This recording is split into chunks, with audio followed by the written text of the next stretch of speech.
Lời nguyền lỗ ban. Quyển 1 chương 10, bịt mắt phá. Hành lang yến quy.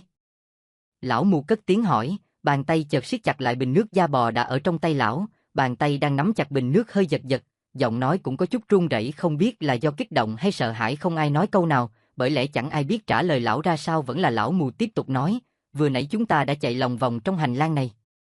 Bố cục của con đường có vẻ giống như bát trận đồ Gia Cát, họ đã đưa Điên Phốc Đạo vào trong bát trận đồ Gia Cát, lại đưa bát trận đồ Gia Cát vào hành lang yến quy.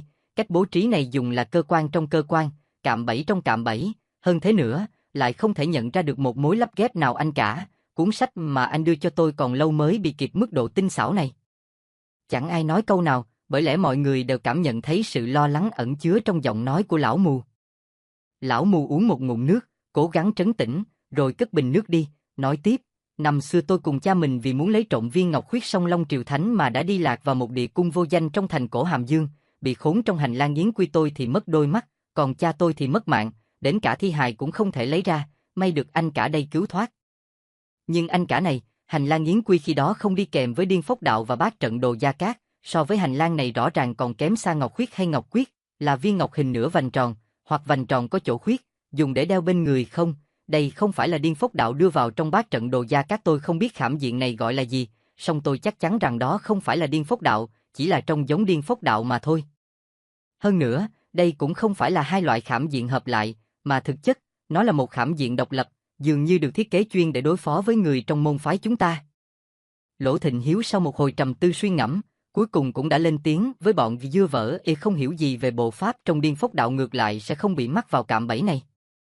Thế nhưng bọn dưa vỡ cũng sẽ không thể ra khỏi hành lang này, nên cho dù là chúng ta hay người khác xông vào trạch viện, cũng đều sa vào cạm bẫy. Lão mù có vẻ đã hiểu ra. Chú lại nhầm rồi. Hành lang yến quy này cũng được thiết kế riêng để đối phó với chúng ta. Trong cuốn sách tôi đưa chú xem có phương pháp phá giải hành lang này không? Không có, bởi lẽ đây là chiêu thức mới được đối thủ lĩnh ngộ được trong 2 thế hệ gần đây, trong môn phái của chúng ta không ai biết cách phá giải. Không đợi Lỗ Thịnh Hiếu nói dứt câu, lão mù đã sửng sốt cắt ngang, vậy năm đó làm sao anh có thể đưa tôi ra được? Người anh em, thứ lỗi cho tôi đã giấu chuyện này suốt mấy chục năm, hôm nay tôi đành phải nói thật với chú. Lần đó tôi cũng bị vây khốn ở bên trong, chính cha chú đã cứu hai chúng ta ra. Cha tôi? Đúng vậy, hôm đó chúng ta đã không còn cách nào để thoát thân, chú lại bị hỏng cả hai mắt. Cha chú không biết rằng, chỗ không có đường đi cũng chính là đường chết, nên định dùng phiên Nga sách tự mở một con đường. Ông muốn nhảy lên cây cột thất phong ở chính giữa địa cung. Khi đó, tôi không thể ngăn cản được cha chú, điều đó thì tôi biết, anh không phải nhắc lại, khi đó tôi vẫn nghe thấy anh cả, thú thực với anh, khi đó chúng tôi vừa mới gặp anh, nên không thể tin anh được. Lão mù nói với vẻ hối lỗi, cha chú vừa nhảy lên cột trụ, mới kịp đứng chắc chân, đã bị lưới giảo long trói chặt, tuy không thể thoát thân, song lại để cho chúng ta một con đường sống đẫm máu. Con đường sống đẫm máu là thế nào? Lỗ Nhật Khí không giấu được nỗi kinh sợ, nhưng không nổi bèn cất tiếng hỏi. Cha chú đã rơi vào nút chết, ông đã để lại 2 vệt máu đỏ tươi trên cây cột thất phong, chính 2 vệt máu đó đã trở thành ký hiệu để tôi nhận được đường đi, nhờ thế mà chúng ta mới thoát chết. Lỗ Thịnh Hiếu dừng lại một lát, ho nhẹ 2 tiếng rồi nói tiếp, bởi vậy, hành lang yến quy năm đó là nhằm vây khốn tôi, chính cha chú đã cứu cả hai chúng ta. Bao nhiêu năm nay tôi không nói cho chú biết sự thật này, vì mong chú có thể giúp tôi hoàn thành việc lớn hôm nay. Người anh em, tôi đúng là kẻ xấu xa, tự dưng lại kéo chú vào chốn hiểm nguy này. Lão mù đứng trân trân như khúc gỗ, đầu hơi ngửa ra sau, còn Lỗ Thịnh Hiếu ngồi trên chiếc hòm gỗ, mặt cúi gằm, tất cả đều im lìm. Một bầu không khí chết lặng bao trùm khắp hành lang, thậm chí còn nghe được cả tiếng gió bắt cuộn tròn trên mặt nước hồ. Lão mù đột nhiên cử động, lão vụt lên phía trước như một bóng ma, tay trái vươn về phía Lỗ Thịnh Hiếu. Lỗ Thịnh Hiếu không nhúc nhích, không biết là do bị thương nên không cử động được, hay do bản thân không muốn cử động. Ông vẫn ngồi im trên chiếc hòm. Lỗ Nhất Khí và Quỷ Nhãn Tam cũng không nhúc nhích, không phải là họ không muốn cử động, mà do động tác của lão mù quá nhanh. Khi họ còn chưa kịp phản ứng, lão đã hoàn thành mọi động tác và dừng lại ở đó. Bàn tay khô đét của lão mù lao thẳng vào cổ họng Lỗ Thịnh Hiếu. Đúng vào khoảnh khắc những móng ta sắc nhọn sắp chạm vào cổ ông, thì chúng lại từ từ hạ xuống, dừng lại trên vai phải của ông. Những ngón tay đột nhiên gồng lên, nắm chặt lấy bả vai dày dặn song già nua của Lỗ Thịnh Hiếu. Anh cả, lần này thì anh đã sai rồi. Tôi theo anh đến đây, không chỉ vì muốn đền ơn cứu mạng cho anh, mà tôi còn muốn báo thù. Tôi vốn là đứa trẻ mồ côi, cha tôi đã nhặt được tôi trong một khe đất vàng, và đã ban cho tôi sự sống. Ông đã gác kiếm từ rất sớm, nhường cho tôi danh hiệu Tây Bắc Tặc Vương, đem lại cho tôi một danh tiếng lẫy lừng. Vì muốn giúp tôi có được viên ngọc huyết song long triều thánh, ông đã trở lại giang hồ, kết quả là đã thiệt mạng vì tôi trong suốt mấy năm qua, tôi xa vợ lìa con, chỉ mang theo một đứa con gái nhỏ, ẩn nấp trong ngôi mộ nghiền xác, không quản ngày đêm vùi đầu nghiền ngẫm cuốn sách mà anh đã cho tôi đối diện với gió cát sa mạc và hàng nghìn bộ thi hài, tôi đã rèn luyện tất cả mọi giác quan ngoại trừ thị giác. Tôi làm tất cả những điều đó là vì cái gì? Chính là để báo thù. Tôi biết việc anh làm là chuyện đại sự bảo vệ cho cả thiên hạ, chứ không phải là liều mạng chỉ vì bản thân anh cho một kẻ bỏ đi như tôi được tham gia, đó đã là phúc phận của tôi rồi, nếu như anh là kẻ xấu xa, thì còn ai có thể dạy tôi làm người đây? Giọng nói của lão mù tuy không lớn, song rất mực chân thành. Lỗ Thịnh Hiếu ngẩng đầu lên, đôi mắt ông long lanh ánh lệ, xúc động dâng trào, nhưng hình ảnh đó lão mù không nhìn thấy được, lão chỉ có thể cảm nhận được bàn tay Lỗ Thịnh Hiếu đang áp lên mu bàn tay của lão, ấm nóng và hơi run rẩy. Lỗ Nhất Khí đứng bên cạnh, đã thấy được, nghe được tất cả, bất giác cũng bị xúc động lây, chỉ có Quỷ Nhãn Tam vẫn thờ ơ như không. Hắn phá tan bầu không khí bằng một câu hỏi rất thực tế, bây giờ làm thế nào? Ba người nghe đoạn sực tỉnh, lập tức ý thức được rằng mình vẫn đang ở trong cạm bẫy, vẫn chưa tìm được cách thoát thân. Lão mù vội hỏi, anh cả, mấy chục năm rồi, anh vẫn chưa nghĩ ra được cách phá giải ư? Không phải là không nghĩ ra được, mà là căn bản không thể nghĩ được. Lần trước chúng ta bị khốn ở trong đó cũng chỉ khoảng 2 canh giờ, chưa đủ thời gian để tính toán đường đi nước bước, nếu muốn phá giải thì cũng có cách, nhưng cũng phải mất đến 10 ngày nửa tháng để tìm tòi, nhưng điều đó là không thể, bởi lẽ đợi đến lúc đấy, đối thủ lại bổ sung thêm 2-3 cạm bẫy nữa, có chết đến 8 lần vẫn chưa đủ. Lỗ Thịnh Hiếu nói với vẻ bất lực xen chút lo âu. Liệu có cuốn sách nào ghi chép về phương pháp phá giải có sẵn không nhỉ?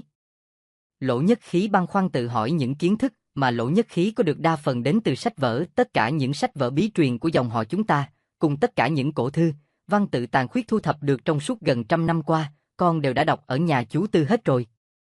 Bây giờ con hãy thử nhớ lại xem trong đó có chiêu thức nào sử dụng được hay không?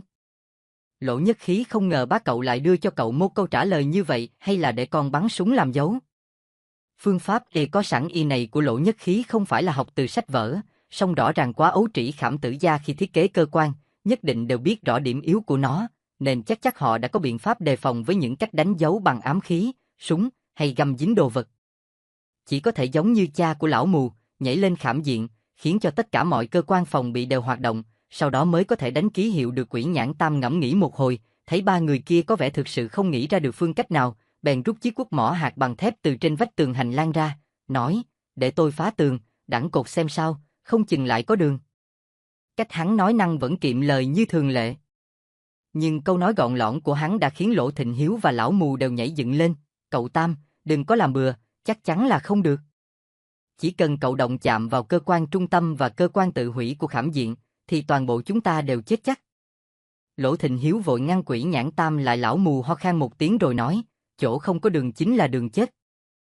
Nếu ngươi phá tường, phía sau tường chắc chắn sẽ có một thứ khủng khiếp hơn nữa đang đợi sẵn, nếu ngươi đẳng cột không chừng cả hành lang sẽ đổ sụp, chôn vùi toàn bộ chúng ta. Thằng nhóc họ Nghe kia, cuốn sách mà anh cả đưa cho cả nhà ngươi vẫn chưa đọc cho kỹ à? Lão thì đọc kỹ, lão có cách. Nghe Tam không bao giờ chịu nhường nhịn lão mù. Lão mù bật cười ha hả, thật không ngờ từ cổ họng khàn đục của lão lại có thể phát ra chuỗi cười hào sảng đến vậy. Lão nói, hôm nay, lão già mù này không cho thằng nhóc ngươi sáng mắt ra, thì e rằng cả đời này ngươi vẫn không quên được mối hiềm khích năm xưa. Hôm nay, ta sẽ giải thoát cho ngươi khỏi chốn này, cũng coi như là đã trả món nợ cho nhà họ Nghe các ngươi. Người anh em, đã có cách gì thực rồi ư? Lỗ Thịnh Hiếu hoài nghi hỏi. Anh cả, anh cứ yên 100 cái tâm đi, hôm nay tôi cũng muốn cho đối thủ biết rõ, anh em bạn bè của Lỗ gia không hề thiếu anh hùng hào kiệt. Lão mù vừa nói vừa vỗ bình bịch vào trước ngực, thế mà vừa rồi chú còn hỏi tôi có nghĩ được cách phá giải không, chú định đánh đố tôi à? Cha cha, cái lão giặc mù này, cái gì cũng tốt, mỗi tội thích ra vẻ, có chiêu mà còn không chịu nói sớm. Lỗ Thịnh Hiếu ra vẻ trách cứ. Anh cả, nghe tôi nói một câu này, hôm nay, dù có tới bước đường nào, anh cũng không được phép bỏ cuộc, chỉ cần có cậu cả này ở bên, chắc chắn sẽ có cơ hội thành công. Lão mù vừa nói vừa hất cầm về phía Lỗ Nhất Khí, trong ngôi mộ nghìn xác, tôi đã phá hủy không biết bao nhiêu thi hài, thả ra không biết bao nhiêu oan hồn, song cậu cả đây đến chạm vào người tôi cũng không dám, bởi vì bao phủ trên người cậu ấy là một vần khí thần thánh. Những lời nói của lão khiến cho Lỗ Thịnh Hiếu kinh ngạc, nhưng cũng cảm thấy chút an ủi. Quỷ Nhãn Tam cũng vừa nghe vừa liên tục gật đầu, còn Lỗ Nhất Khí cảm thấy hơi gần gợn, song nhất thời không nhận ra được có điểm nào bất thường. Nghe Tam, ngươi lại đây, nói cho ta biết trong hồ nước được bố trí ra sao, ta sẽ giải thích cho ngươi biết. Lão mù nói với Quỷ Nhãn Tam, giọng điệu đã có vài phần khách khí.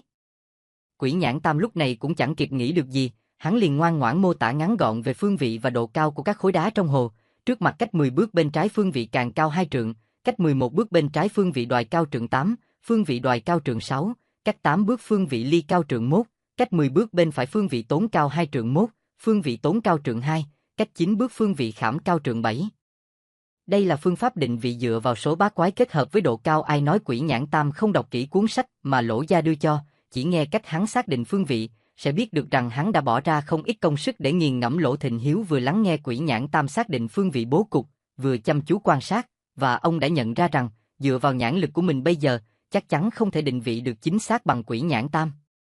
Lỗ Nhất Khí lại càng ngượng ngùng hơn, bởi lẽ cho dù cậu đã nhớ nằm lòng các phương pháp phán đoán về phương vị bố cục trong rất nhiều sách vở, song khi cần vận dụng vào thực tế, vẫn còn một khoảng cách lớn, đừng nói là phán đoán về độ cao cụ thể, ngay đến vị trí của các khối đá trong hồ, cậu cũng không nhìn ra kỳ thực. Họ đều không biết rằng, sở dĩ Quỷ Nhãn Tam có thể nhìn rõ như vậy, là vì muốn theo nghề trộm mộ của họ Nghê trước nhất phải rèn được tự dạ nhãn, như vậy mới có thể hành động trong đêm đen hay những hầm mộ thẳm tối. Tức là nhãn lực có thể nhìn rõ trong bóng đêm anh cả. Chốc nữa khi phá cạm bẫy, mọi người phải phối hợp thật tốt với tôi, động tác phải hết sức nhịp nhàng, nhưng phương pháp phá giải này do tôi lĩnh ngộ trong hầm mộ tối tăm, tôi lại là kẻ mù lòa, bởi vậy, để không phạm sai lầm, mọi người đều phải bịt mắt lại, tạm thời học theo tôi làm người mù một lát. Cả ba hãy bịt mắt lại, sau đó đứng dựa vào vách tường hành lang, khi nào nghe thấy hiệu lệnh của tôi, mọi người hãy nhanh chóng bám sát tường mà đi. Lão mù vừa dứt lời, Quỷ Nhãn Tam đã nhanh nhảu nắm lấy mép tấm vải choàng đen mang theo bên mình, liền tay xé lấy 3 dải, đưa cho Lỗ Thịnh Hiếu và Lỗ Nhất Khí mỗi người một dải, dải còn lại buộc ngay lên mắt. Lỗ Thịnh Hiếu cũng chậm rãi buộc dải vải bịt mắt lại, do trong lòng ông vẫn đang băn khoăn một điều gì đó, nên tốc độ của ông có phần chậm chạp. Lỗ Nhất Khí cũng đã bịt mắt lại, song động tác của cậu còn chậm chạp hơn nhiều. Cậu cũng đang băn khoăn, và còn băn khoăn nhiều hơn nữa. Cậu cảm thấy sự việc diễn biến mỗi lúc một bất thường. Trước mắt cậu đã tối sầm, nhưng mạch suy nghĩ của cậu bỗng xuôi hơn. Cậu nghĩ thầm, vì sao phải bịt mắt lại? Là không muốn để mọi người nhìn thấy thứ gì đây?